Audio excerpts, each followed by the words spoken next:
అందరికీ నమస్కారం. ఈరోజు ముదిగల్లి గ్రామానికి రావడం జరిగింది. డోర్ టు డోర్ క్యాంపెయిన్లో మా ముఖ్యమంత్రి గారు, ఉప ముఖ్యమంత్రి గారు, లోకేష్ బాబు గారు, అలాగే నరేంద్ర మోడీ గారి సహకారంతో ప్రతి గ్రామానికి వెళ్ళి ప్రజల సమస్యలు తెలుసుకోమని నన్ను పంపించడం జరిగింది. ఈరోజు గ్రామంలో ప్రతి ఇంటి దగ్గర కూడా వెళ్ళి మీ సమస్యలు ఏమంటే ప్రతి ఒక్కరు కూడా సంతృప్తి వ్యక్తం చేస్తున్నారు. మేమంతా సంతోషంగా ఉన్నాం. ఈ కూటమి ప్రభుత్వంలో, ఎన్డీఏ ప్రభుత్వంలో అందరూ కూడా హ్యాపీగా ఉన్నామని కూడా అందరూ కూడా తెలియజేయడం జరిగింది.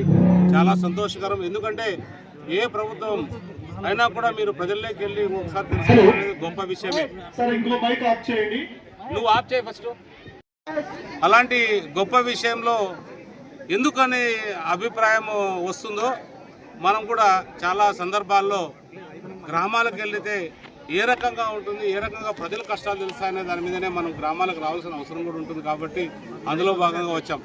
నాకు తెలిసి ఇంతకుముందున్న ప్రజాప్రతినిధులు ఎవరు కూడా ఎన్నికైన తర్వాత ఏదో సందర్భంలో ఏదో పెళ్లికో లేదా ఇంకో దానికో వస్తే తప్ప వాళ్ళు గ్రామం కోసం ప్రత్యేకంగా వచ్చి ఏ సమస్య ఉందో తెలుసుకునే పాపాన పోలేదు. ముఖ్యంగా గడిచిన 19 నుంచి 24 వరకు ఆ రోజు ఏదైతే ఉన్నారో ఆనాటి మంత్రిగా ఉన్న వ్యక్తి పూర్తిగా ప్రజలను విస్మరించి ఏ ఒక్క ప్రజా కార్యక్రమాల్లో పాల్గొనకుండా ప్రజల్ని గాలికి వదిలేసి పూర్తిగా మన కళ్యాణదుర్గం ప్రాంతాన్ని సర్వనాశనం చేసిన వ్యక్తిగా కూడా మనం అనుకోవాలి. ఎందుకంటే ఈరోజు ఈ ప్రాంతం నుంచి ఆమె ఇంకో ప్రాంతానికి వెళ్ళిపోయింది. అంటే ఎప్పుడైనా కూడా మనం బాగు చేస్తే ఇంకో ప్రాంతం ప్రజలు మన కోసం తాపత్రయపడాలా, ఆతృత ఉండాలా. మా ప్రాంతానికి వచ్చి ఆయన ఎమ్మెల్యేగా ఉంటే మా ప్రాంతం బాగుంటుందనే తాపత్రయం ఉన్నప్పుడే మనం అభివృద్ధి వైపు పయనిస్తున్నాం అనేదానికి ఒక నిదర్శనం. అట్లా కాకుండా ఈ ప్రాంతంలో ఆవిడ టికెట్ ఇస్తే ఇక్కడ గెలవరు, ఇక్కడ అనవసరం, ఇంకో కొత్త వాళ్ళకి తెస్తామని చెప్పి పంపించడం జరిగింది. కొత్త వాళ్ళుగా ఎవరు వచ్చారు? మరి కూడా ఎవరైతే ఇక్కడ ఎంపీగా పనిచేశాడో ముందు గత 5 ఏళ్ళు కూడా 19 నుంచి 24 వరకు కూడా ఏ రోజు కూడా కళ్యాణదుర్గం ముఖం చూడని పాపాత్ముడు అంటే ఎవరైనా ఉంటే అతనే. ఆయన ఏ రోజు కూడా ఈ ప్రాంత ప్రజల కష్టాల గురించి పట్టించుకోలే. ఈ రోజు ఏదో అది ఇది అని చెప్పుకుంటూ నేను ఎమ్మెల్యేగా ఓడిపోయాను కాబట్టి నాకు రాబోయే కాలంలో అవకాశం ఇవ్వని అడుగుతున్నారు. అది మేమంతా కూడా, ఎందుకంటే ప్రజల మధ్యలో మనం ఉన్నాం కాబట్టి ప్రజల కోసం తాపత్రపడే విధంగా ప్రజలు స్వాగతిస్తే దానికి ఎవరికైనా కూడా సాధ్యమే అవుతుంది. కానీ వాళ్ళు అట్లా కాకుండా వాళ్ళ నాయకుల్లోనే ఏకాగ్రత లేదు. ఈరోజు ఒకటి చెప్తాడు, రేపు ఒకటి చెప్తాడు. అంటే ఈరోజు ఒక అమరావతికి జై అంటాడు, ఇంకొక రోజు విశాఖపట్నం జై అంటాడు, ఇప్పుడు మావగాని జై అంటాడు. అంటే మన రాష్ట్రం అభివృద్ధి పడడానికి ఆయన ఇష్టం లేదు. మన రాష్ట్రానికి రాజధాని ఉండేది అసలు ఇష్టం లేదు.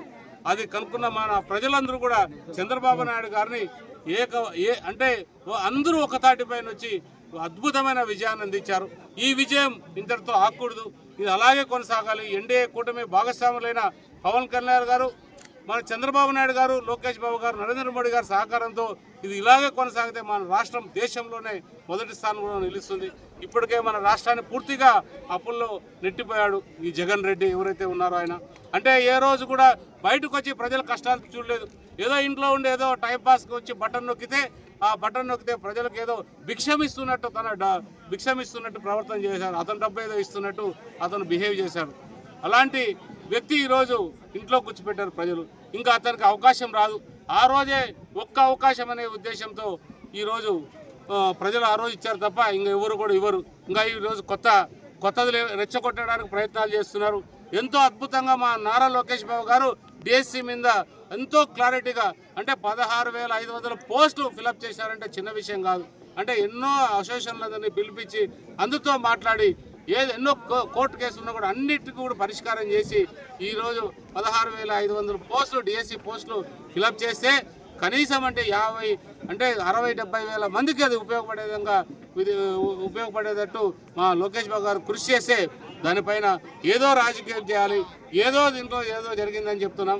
ఖచ్చితంగా మేము చెప్తున్నాం జగన్ రెడ్డికి, నువ్వు ఏ రోజైనా సరే బహిరంగ చర్చకు సిద్ధమైతే మేము కూడా వస్తాం. బహిరంగ చర్చ ఎక్కడ కావాలంటే అక్కడ కూర్చుందాం.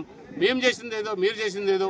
ఈ డిఎస్సి విషయంలో కూడా మేము ఎంతో పారదర్శకంగా చేశాం కాబట్టి ఈరోజు ఖచ్చితంగా చెప్పుకోగలుగుతున్నాం. మా నాయకుడు లోకేష్ బాబు గారు ఎప్పుడు కూడా ప్రజల పక్షానే, అదే టీచర్లు అలాగే పిల్లలు పక్షాన ఉంటాడు కాబట్టి ఆయన ఎటువంటి పరిస్థితుల్లో ప్రజల కోసమే పాటుపడతారు. కాబట్టి మా లోకేష్ బాబుతో అవసరం లేదు.